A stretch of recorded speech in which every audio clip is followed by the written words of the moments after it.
অনুপ্রেরণীয় শিক্ষণীয় একটি গল্প। একদা এমন একজন মানুষ ছিল যার ইচ্ছে ছিল জীবনে অনেক ধনী হবে। তাই সে ধনী হওয়ার সর্বোচ্চ চেষ্টা করেছিল, কিন্তু সফল হয়নি। একদিন তিনি এক আশ্রম উপস্থিত হয়ে সাধকের পথ অনুসরণ করেন। তিনি সাধু হয়ে যায় এবং কিছুর জন্য তার আকাঙ্ক্ষা থাকে না। তিনি যোগ ব্যায়াম এবং ধ্যান অনুশীলনে মানসিকভাবে সন্তুষ্ট এবং খুশি থাকতেন।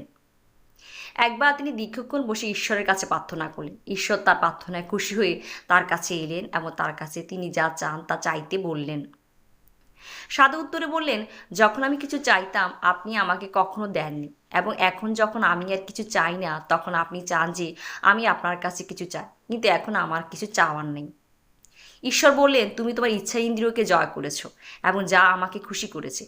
তোমার ইচ্ছাই ছিল তোমার আর আমার মাঝে একমাত্র বাধা।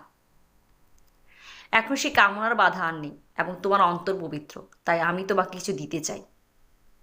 সাধু কিছুক্ষণ চিন্তা করে বললেন, আমি শুধু এক স্পর্শে অসুস্থ মানুষকে সুস্থ করতে চাই এবং আমার স্পর্শে শুকনো গাছগুলোও যেন তাদের জীবন ফিরে পায়।